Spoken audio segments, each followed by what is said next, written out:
Welcome back to the Touchdown Black and Gold vlog, where we discuss, celebrate, and honor all things college football with a special emphasis on our beloved black and gold squads of the Missouri Tigers from the SEC and the Iowa Hawkeyes from the Big Ten. What? I'm your host, Blair Parks. Holla at you, boy. It's great to be back with you, and this is my midweek episode for upcoming Week 13. Great to be back here with you as always. I appreciate your support, your following, your love, your involvement.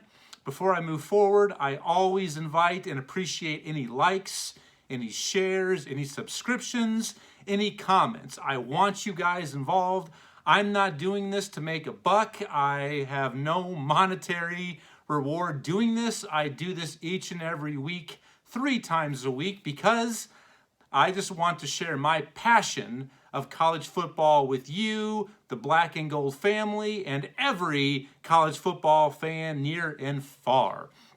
So usually my midweek episodes come to you on Wednesdays, but due to the holiday weekend or holiday week, short week with Turkey Day on Thursday, I pushed everything up a week. If you missed my Week 12 review show that aired yesterday, feel free to check it out on the channel.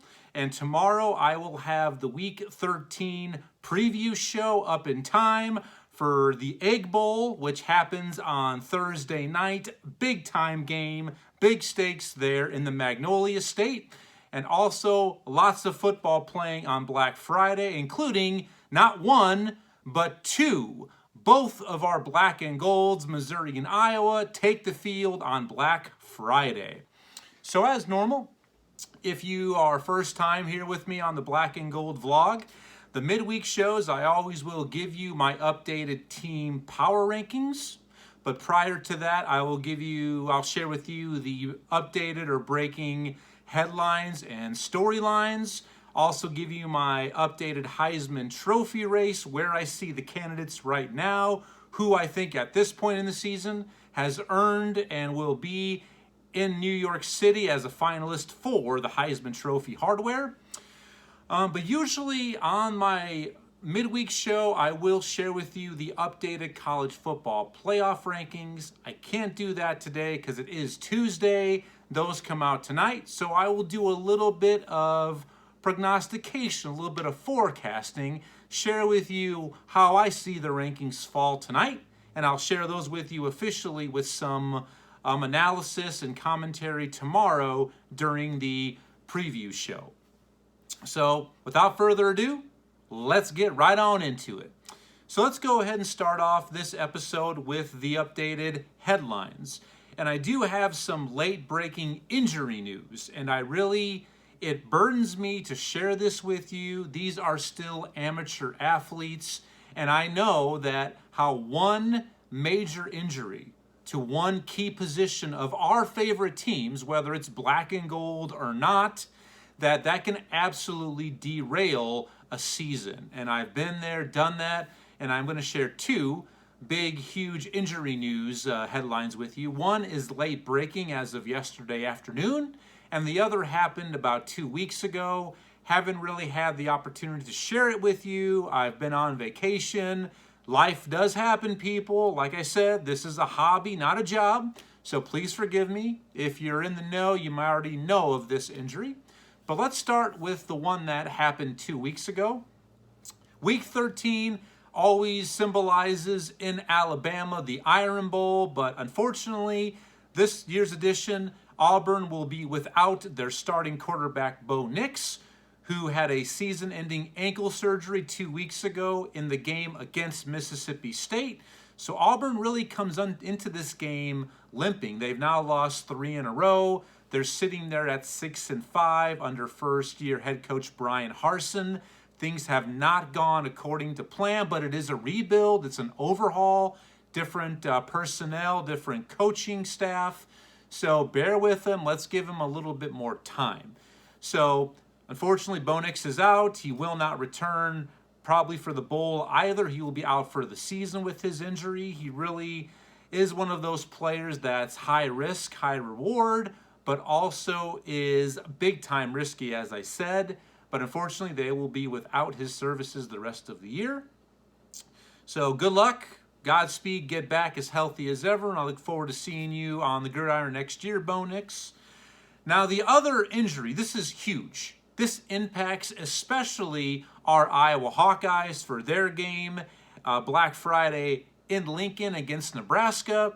It broke yesterday from Scott Frost's press conference, pre-game press conference on this game, that they will be without their starting quarterback, Adrian Martinez. He was banged up in the Wisconsin game in the first half with a shoulder injury, and he will not dress for this game. I don't know if he will be out for the season. Well, actually, it doesn't matter because Nebraska sits at 3-8. They're not going to a bowl game, so he is out for the season. So they will be without their fourth-year quarterback, Adrian Martinez. So this absolutely is a positive for the Iowa Hawkeyes. It's unfortunate news for Adrian, Nebraska fans. Good luck. He is able to come back. Because of the COVID year, he is allowed to come back for one more year. He's got plenty of time to ponder that, and hopefully he gets back, get healthy. Godspeed to you. So this might impact how I am going to pick that game. Each and every week during the preview episodes, which will be airing tomorrow, I always have 15 games that I pick against my former co-host, Missouri fan number one, the true Adonis of a man, Charlie Oswalt. And also we have the guest picker tournament final going on tomorrow between Brett and Brad. Those two are excited to get it on. Woo! Mano y mano. But this one's definitely going to affect how I am going to pick this game. And I'll share with you my analysis on the Iowa-Nebraska game and Missouri at Arkansas during tomorrow's preview show. So unfortunate news, but news I've got to pass along. So get well soon. Enjoy your turkey days. Bo Nix and Adrian Martinez. Now, the next headline, and this is something that is becoming a weekly update on this show ever since week 2. Post week 2, we have the first firing, the first coach being dismissed. That was Clay Helton at USC. And since then, we've had multiples basically every week. I shared this with you yesterday. I will update it. Following last week's loss to Missouri, there was a lot of speculation that Coach Dan Mullen would be fired, whether it be during the season or at season's end. They lost in overtime, 2-point conversion, walk-off victory for Missouri over Florida. It was a pretty quick pull at that point. Sunday morning, it did break that Dan Mullen was terminated, released from Florida. So, and also on Monday, I believe, the Troy head coach was also relieved of his position. So now we haven't even gotten through the season. We've seen 14 coaching changes, and we're not even to the end of the finish line yet of the regular season. 14.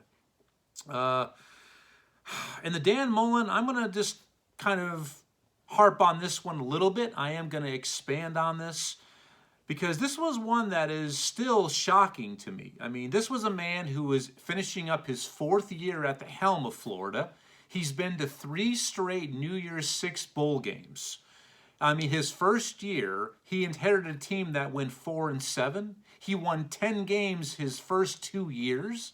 Last year, he did win the SEC East, took Alabama to the wire in the SEC title game, the eventual national champion, in case you've forgotten. That score was 52-46, that close to knocking off Alabama last year. And this year, if you recall, before things really spun out of control, Florida lost to number 1 Alabama at the time by 2 points. Pushed them to the limit, but yet here we are.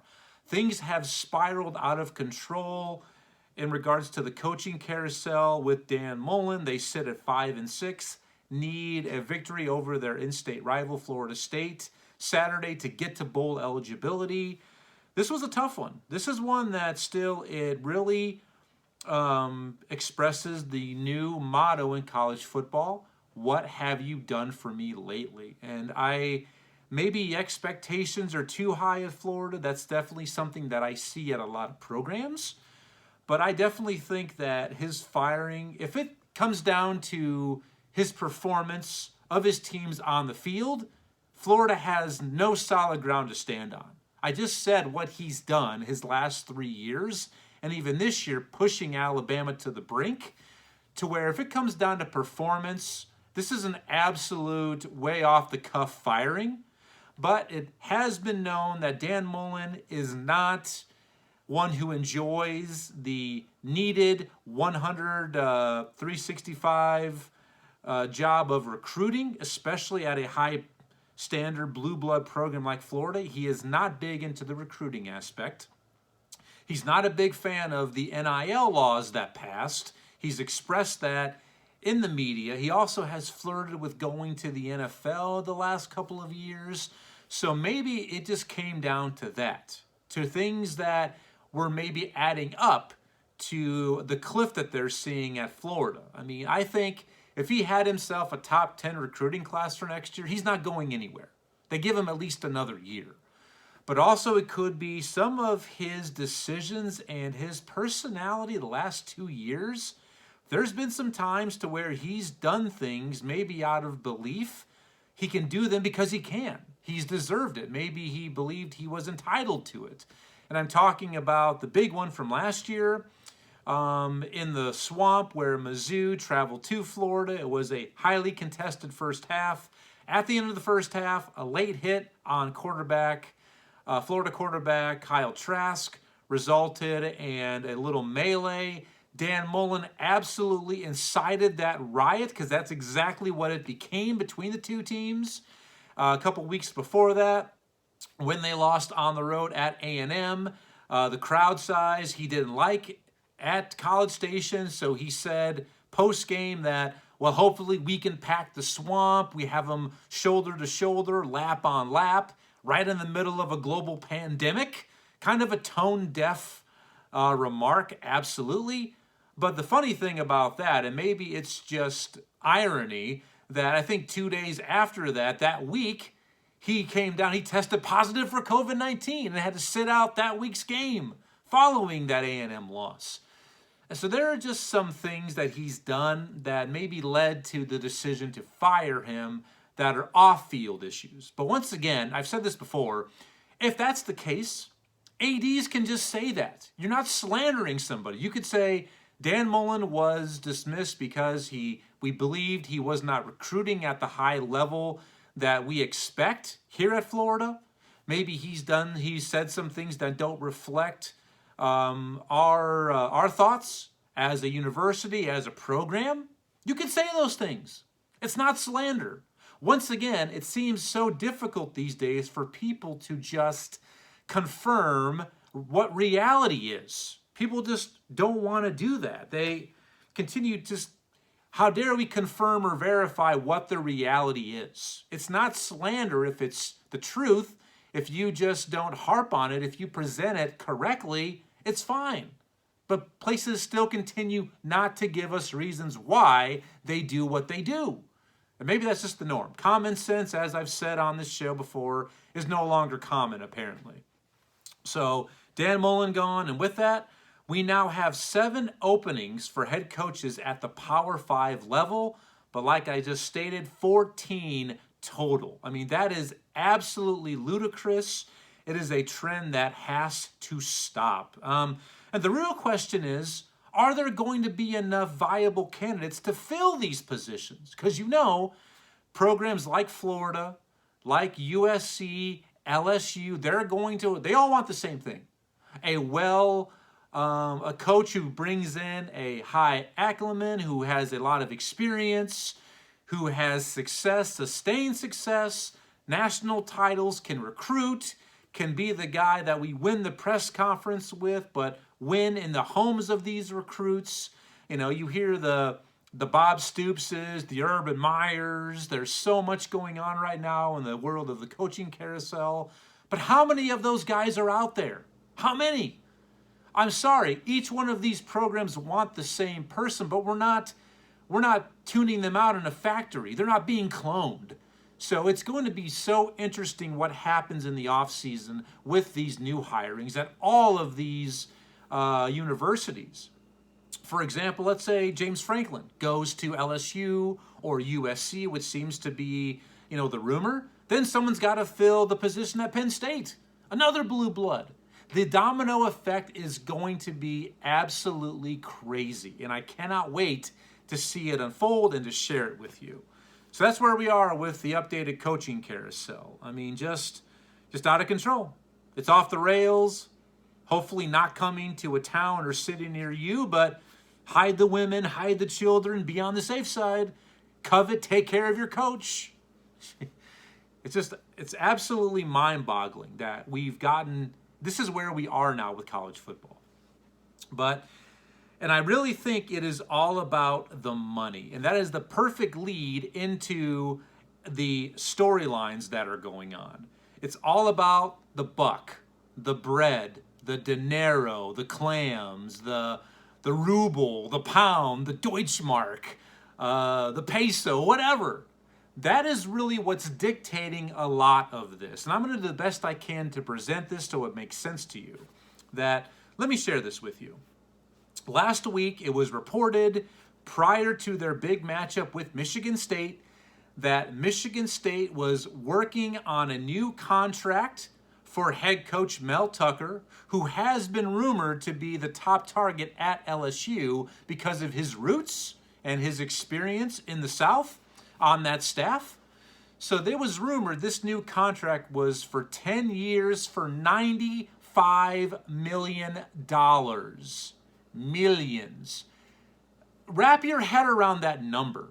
And then look what happened to them. They got their asses waxed by Ohio State, 56-7, 49 to donut at halftime, 0. This was a top 10 team, number 7 in the country. And you want to give this man that kind of money? I mean, come on. Think about that. Let me break down Mel Tucker's career. And I'm not knocking the man. I don't know him. Obviously, he has turned them around, but this is only his 3rd year in college football as a head coach. Let me share with you what he's done. He had 1 year at Colorado. He went 5-7. Last year, which is tough to gauge because it was the COVID year, that was his first year in East Lansing. They went 2-5. Their 2 wins were good wins. They beat Big Brother Michigan in Ann Arbor, and they gave Northwestern, who won the Big Ten West, their only regular season loss. So the 2 wins last year were good, and this year they sit at 9-2. So they have a chance to get to 10 wins this week. They host Penn State.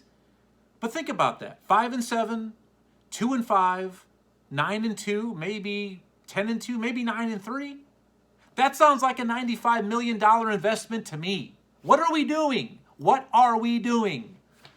If you really want to keep him there because you're sold on his message, you've seen enough, fine, do it.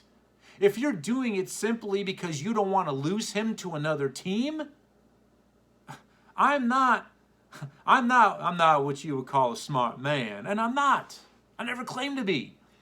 But this makes no sense. None. He has 1 big win over Michigan earlier this year. That's it. But still, money is what continues to potentially ruin. It's ruining what's going on right now in the sport that I and you, we love. It's gotten out of control. It has to be stopped. Somebody has to say enough is enough. Boom.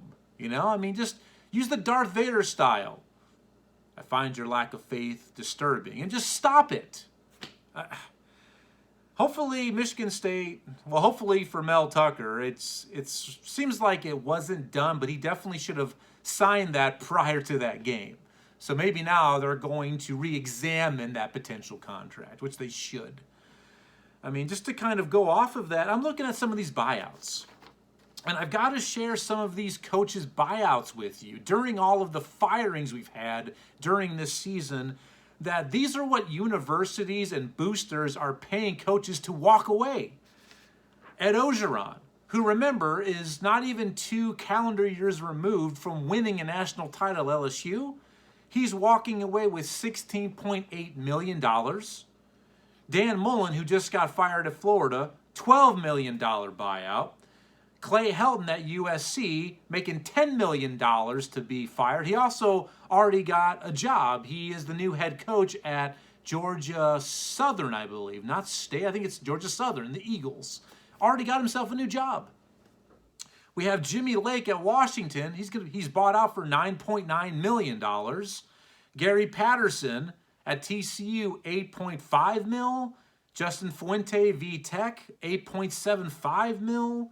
Matt Wells at Texas Tech, $7.4 million. What is going on? I mean, if you thought that was bad, look at these 2 buyouts from last year. Now, granted, these are both at, I don't want to say blue blood programs. One definitely is. The other thinks they are. They're close, but they're totally not. Last year, in the COVID year, when finances were down because of ticket sales, I mean, it was a rough year financially. That Gus Malzahn, when he was fired at Auburn for Brian Harsin, who, as I said, is sitting there at 6-5, he was paid $21.4 million to leave. And Tom Herman at Texas was paid $15.4 million to leave. Granted, I get it about severance packages, but still, if someone was to say, if the company I work for, a worldwide international corporation, says, Blair, we're sorry, it's just not working out, we got to let you go effective immediately, but here's $12 million, I think I'd be the happiest man who ever got fired. I would announce that to the world. I would be totally fine with that. That'd be great. I'd be taking care of my kids, my wife, for their lives, and my children's children would be taken care of. Why is this happening in this sport? You hire them, then fire them. And that's the next lead into my next point about this, is these ADs. And now this might be a little bit of a little mini rant. You know me, I try to stay in my lane. I try to stay on target. I try, but this has got to be said. These ADs, right now when coaches are fired, it's made out to be all about the coach this, the coach that, recruiting, success. They don't fit the area. They don't understand the culture of our program.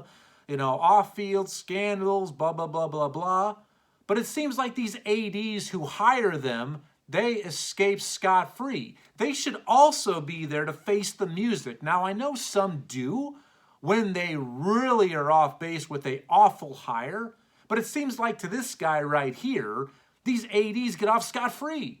They also need to face the music when they do this. Let me share this with you.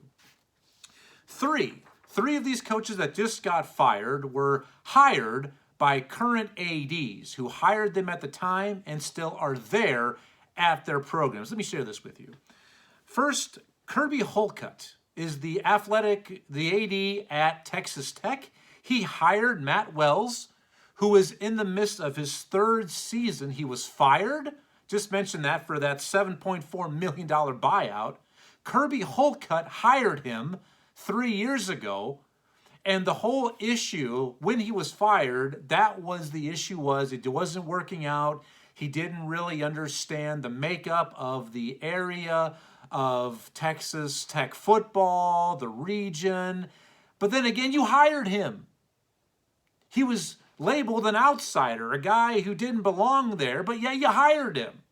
Where is your penalty there, Kirby? What do you have to do? You still have a job. Up in Washington, the Washington AD, Jennifer Cohen, she hired Jimmy Lake, who was let go during year 2. The man hasn't even finished 2 years. She hired Jimmy Lake, personally went through the interview process, hiring process when Chris Peterson stepped down as coach. She hired him, and not even 2 years later, changes her tune. and he gets this $9.9 million buyout. Who does she answer to? Who do you answer to for that? Not me, but somebody. And look at the Florida AD, Scott Strickland.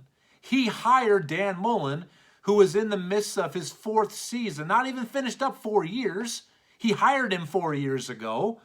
And now he says, well, it just wasn't working out. You know, it's something that had to be done. Then why'd you hire him in the first place? Why'd you do it? And now you send him away for $12 million. Who do these ADs answer to? They've got to be held accountable as well. I hold you accountable. You're not escaping me. I'm watching you. But fans of these programs, alums, students, just ask them. Ask yourselves that question. Who do they answer to? And my last little bullet point about the money, the overall this, like Johnny Manziel used to do, it's all about the cash, is these boosters, these friends of the program. If you referring to the old college basketball movie with Nick Nolte, Blue Chips, you know, Smiley and the friends of the program. These boosters, they need to know their place, okay? Because these buyouts, the majority of them, the money doesn't come from the university. These boosters, friends of the programs, proud alums who are, most of them are billionaires, they're businessmen, businesswomen. They basically say, well, you know what? We're not happy with the results. We see what social media is saying. We see the discontent on the faces of the fans. We'll help you remove him or her. How much do you need? These people need to stay out of it. Because the vast majority of them, yes, you made your money. I'm not jealous or critical of you from that. That's fine. Good for you. But the vast majority of them know nothing diddly about football. They're business people. And what do business people understand?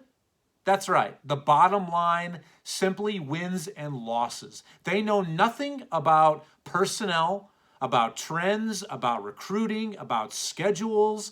Hey, this is why we're down. We've got a tough schedule. They don't factor in things like injuries or turnover or attrition or weather. They don't understand any of those things. All they see is the bottom line.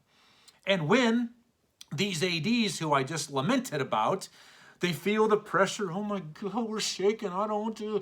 Do I continue with him as my coach or do I fire him? Ooh, this large buyout. What should I do? Here comes Johnny on the spot booster saying, I'll give you the money you need. Let's get rid of him. Let's move together. And these spineless ADs, and Gary Barta, you're one of them, I mean, who happens to be the college football chairperson, and I'll talk more about that here soon. Tune in for my college football playoff insight. But these spineless ADs give in, say, okay, we can do that. Our hands are clean. We had nothing to do with it. But you do. Because what's going to happen later? If I'm Jimmy or Joe Booster, self-made man, inherited millions of dollars, I give that to you, what am I going to expect in the future? That's right. I'm going to expect to have say-so about what happens from now on, to be a little mini owner, a mini manager. And who wouldn't? If you gave Gus Malzahn $21 million to walk away, you would expect to have some say-so in how the program is run. That is not your place. That is not your business. But these spineless ADs continue to do this. It has to stop. Absolutely has to stop. I mean, and these boosters wanting to give Mel Tucker, I just talked about the ludicrous new contract that is basically being worked on. It primarily comes from boosters. To where then, let's say after 2-3 years, he flames out. Are you going to remove him? You're going to buy him out for that kind of money? Come on. And yes, the universities are paying some of that money. The majority, they're not. But if this continues, these universities are going to absolutely face financial crises. They will. And then all of us will feel the pinch from it. Prices will go up for tickets, tuition, hey, we added this fee this year, this hidden fee in your school bill. Here's, oh yeah, that hidden fee too. And by the way, taxes increased, this fee increased, blah, blah, blah. That is what will happen. And it has happened at some of these universities. So stop it. Let's be responsible. I'm not against making money. I am a capitalist after all. That's what I believe in. But come on. The mighty dollar is ruining the sport. People have to I just wish one of these ADs that when someone comes and says, hey, we'll give you X amount of money to fire this person, buy them out, or hire them, I would love just an AD to say publicly, I told this person, just go and stick it. That's what I'd like them to say. They should. But they won't. That's just how it is. That's where we are. But sorry for my little mini rant. Let me know what you think about that. You agree, disagree? This has got to stop. The buyouts, the coaching carousel, expectations. It's just gotten way out of control. And the old saying, once you break down barriers and you begin a new trend, it's way more difficult to go back to the way it was than continue. And that's what scares me. So that's where we are with our updated storylines and headlines for the week. Now I think I'd like to go into let me get a quick little swig of water here.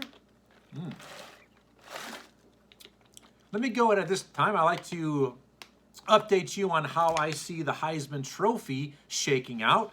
We're getting very near the end of the season. One more week, regular season, then conference championship weekend will be upon us. But before the bowls, we will have the Heisman hardware will be handed out in NYC. And as of right now, these are the 3 finalists I see who have earned and warranted invites. It's really, to me, a 2-horse race, but I think these 3 individuals will make the cut. Alabama quarterback Bryce Young, Ohio State quarterback C.J. Stroud, Ole Miss quarterback Matt Corral. I think it really now comes down to Stroud and Young at this point because those 2 teams are absolutely in the playoff mix. Matt Corral, I think, might be the most important single player to his team. I think it's kind of a toss-up between him and Kenneth Walker III, the running back from Michigan State. Last week, I believed he was my Heisman front runner, and he was.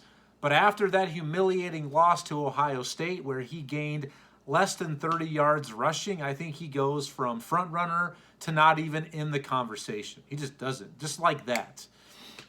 So Matt Corral and Kenneth Walker III are the most important players to their team, but the success, we continue to see this in all sports, not just at the college level, but more often than not, these big-time awards are received are taken home by the best player on the best teams, not simply as it should be, the best players or player.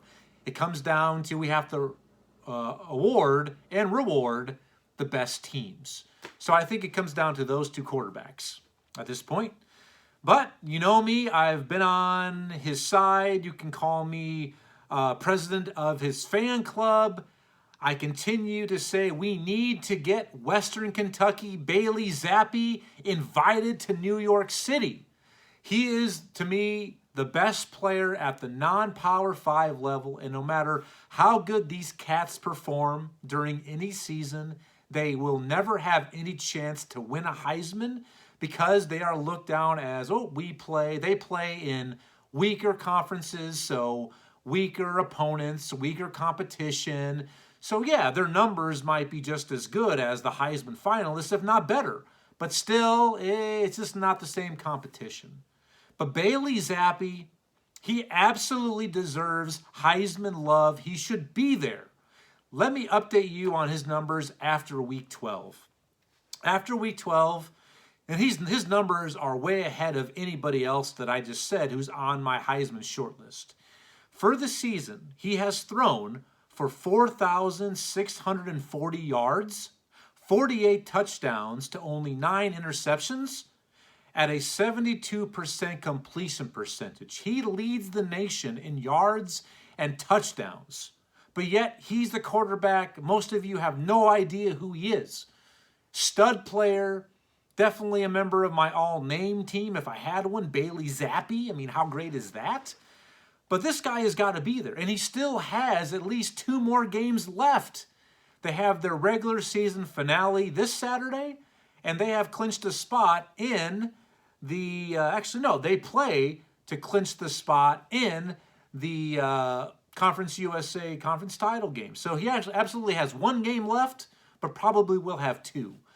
And those other players will not catch those numbers. They won't. But yet, he won't be there. He might get he might be on the others receiving votes categories, but he should absolutely be there. Let's do the right thing. Get Bailey Zappi in. So that is my updated Heisman Trophy race update on where the candidates are right now, who I like. And come on, let's get Bailey in there. Let's make some noise, people. The rally cry, we want Zappi. That's what we want. So that's my updated Heisman news. Now let's move into my updated team power rankings. And since usually, like I said at the beginning of the show, usually when I do the midweek show, I have the updated playoff rankings in front of me that I share with you. But today I don't, because that gets unveiled tonight.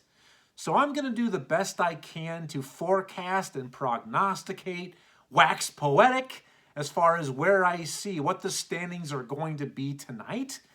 And I'm going to start off by saying this, that when I look at where we are with the chaos that's happened, we have, I think it comes down to 8 possible teams for 4 spots. And to be more specific, that's actually not true.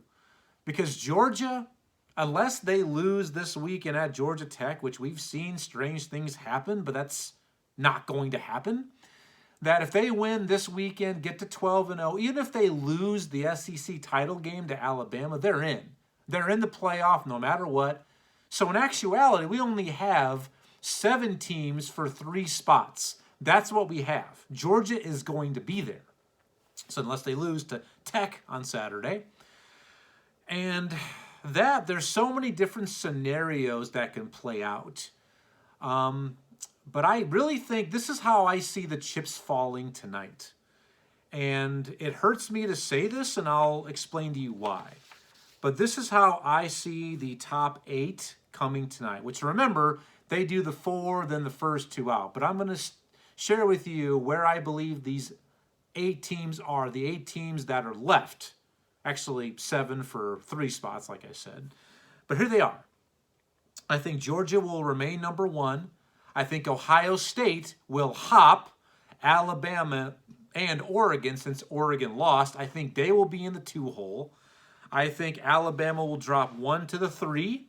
And I think Michigan will be the 4th spot, and Cincinnati will be 5. I think Notre Dame, that's right, I've been saying for weeks, don't sleep on this Notre Dame team. Notre Dame will be number 6. Number 7 will be Oklahoma State. And then number 8, I don't really know who it's going to be, but here's the other team that I believe is still alive. Most people would say it's those 7 teams. Georgia, Ohio State, Bama, Michigan, Cincinnati, Notre Dame, and Oklahoma State. I believe Oklahoma, that's right. The Big 12 has been left for dead after their loss 2 weeks ago. Oklahoma to Baylor. I think Oklahoma will have every opportunity to get a playoff bid if they take care of business and a couple of teams lose. If Oklahoma wins their next 2 games, which then ironically would be back-to-back games against their in-state rival Oklahoma State in the Bedlam rivalry Saturday, and then the rematch in the Big 12 title game, then they'd be sitting there at 12-1, and let's say Alabama loses to Georgia, so there's 2-loss Alabama. Let's say Houston knocks off Cincinnati. Notre Dame, I think it comes down to then. It would be tough to keep Oklahoma out if some more of those teams ahead of them lose and they win out. And tell me I'm crazy, but I'm telling you, I'm not cuckoo. It can happen, and it might even happen. And the other scenario is Notre Dame. People have slept on them, but if they win out, they win. At Stanford Saturday, they sit there at 11-1. They don't have a 13th game or because they don't have a conference. But let's say that happens. Let's say Alabama loses by 14 or more against Georgia. Or maybe Alabama loses in the Iron Bowl Saturday. I don't know. Hell, it could happen. But let's say Alabama doesn't look very competitive against Georgia and Cincinnati loses, then you got to have Notre Dame in. Notre Dame will absolutely be the 4 seed. There's no doubt about it because of the brand power. And that is really what this comes down to. That's why I think the top 4 will be that. Just hear the brand power behind these teams that I think will be 1 through 4 tonight. Georgia, Ohio State, Alabama, Michigan. And some of you are probably thinking, Blair, aren't you upset that Cincinnati won't be the 4? I think they should be, but I believe they won't be because of that. But then again, if Ohio State dispatches Michigan this weekend, it won't matter anyway. But then again, from Gary Barta, the boob that he is, our AD at Iowa, I hate to admit that, the talking head for the 13 so-called experts, the commish of the playoff committee, who knows what the hell they're going to do. That's why I expect this. I think Cincy should be in the 4 slot, but they won't be. So that wouldn't make me that upset. I would not be that disappointed if Cincy's on the outside looking in yet again, especially after the style points, the way that they absolutely beat down SMU over the weekend, a very good SMU squad. But what will actually make me more irritated and frustrated? I'm going to look at 2 teams right now under the microscope. Alabama and Ohio State. Let's look at the last 2 weeks. The last 2 weeks, Alabama has struggled. They struggled at home to their rival LSU, won by 1 possession, 20-14. Over the weekend, they lost at home to Arkansas. And Arkansas is not a bad team. But now, after their loss, Arkansas has 4 losses with 1 game to play. And that LSU, by the way, they're sitting at 5-6. But anyway, Alabama took care of business. They defeated Arkansas, but at home by 1 touchdown. Okay? So struggled the last 2 weeks. And Gary Barta has said the last couple weeks about style points, looking the part. Did they look good in victory? Did they look bad in defeat or look bad in victory? But then I look at Ohio State. Yes, they had that loss to Oregon, but Oregon beat down at Utah. They're no longer a factor. They're out. The last 2 weeks, what has Ohio State done? 2 weeks ago, they beat down a top 20 Purdue team. All right, a team they put a lot of love to. They really said, hey, after that dismantling of Michigan State, and they beat number 2 Iowa earlier this year, that, hey, that's a good team. They put a lot of stock into Purdue. Ohio State absolutely throttled them. And then, last week, over the weekend, the top 10 matchup, I already said what happened. 56-7 against Michigan State. How good they've looked. So if the committee still has Alabama number 2 behind a number 3 Ohio State, that is what will make me more upset than having Cincinnati still out. That is what will irritate the hell out of me. And it should all of you. And you Alabama fans watching, I'm not an Alabama fan hater. I've been saying from the first week that these rankings came out. You've been overrated. Once again, what is your best win? Absolutely is Ole Miss. But you look at your profile, it's not that good. Yes, you have wins over FCS Mercer and FBS Independent New Mexico State. Ooh. Yeah, you beat, at the time, number 11 Florida, who, as I said, they're 5-6. LSU is 5-6. A&M, who, that was your one and only loss. You were upset by A&M in College Station as an 18.5-point favorite.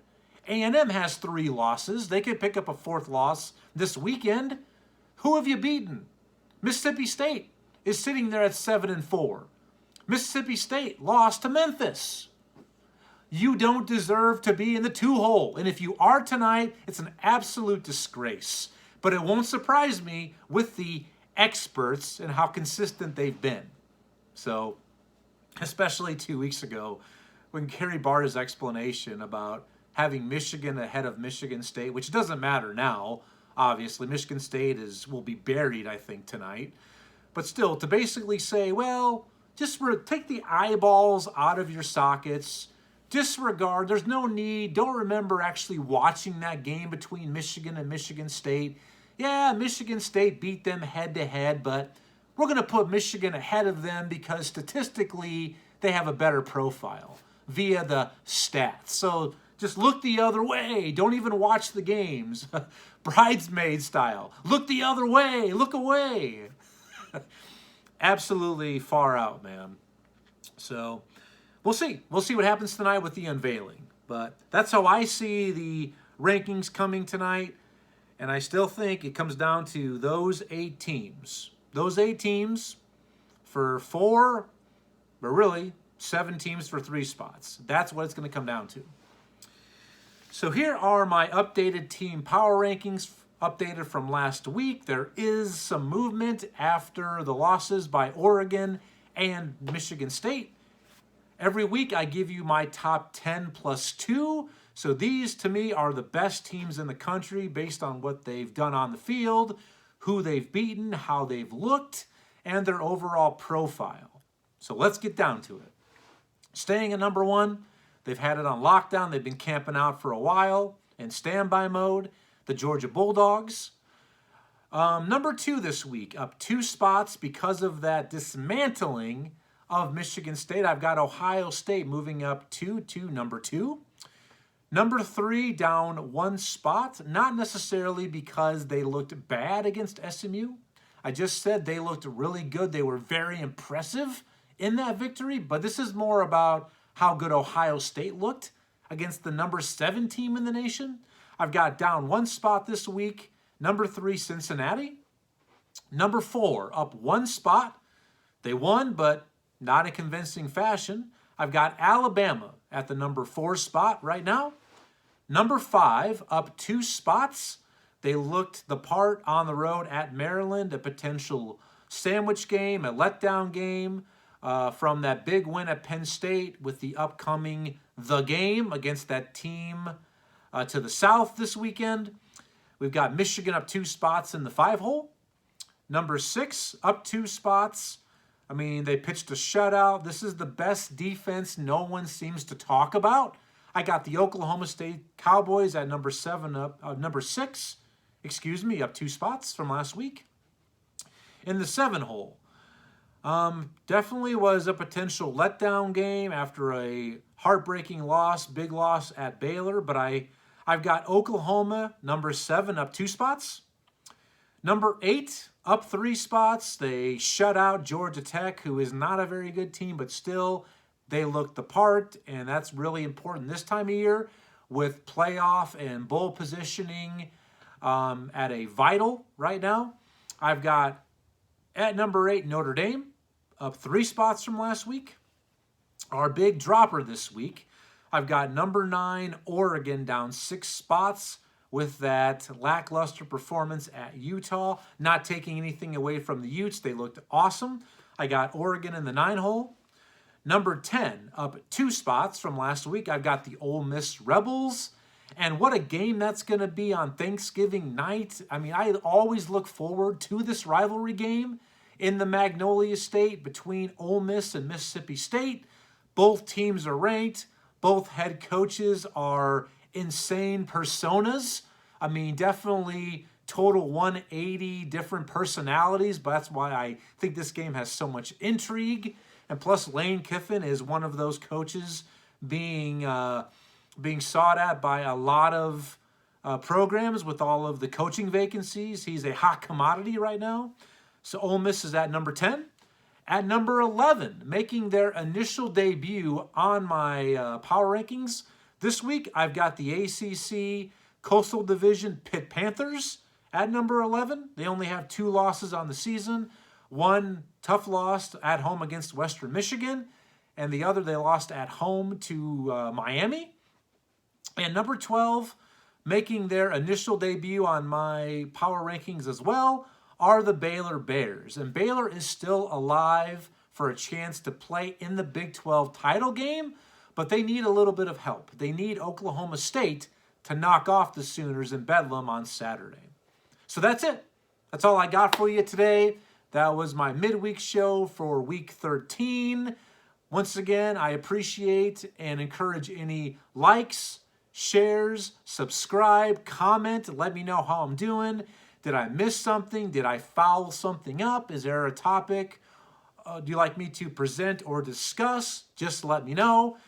Tomorrow, look for my Week 13 preview show. It should be on air, ready to view early afternoon. So until then, enjoy the rest of your day. Be safe. Have fun. I'll see you tomorrow, and thanks for joining me on the Touchdown Black and Gold vlog. See you tomorrow.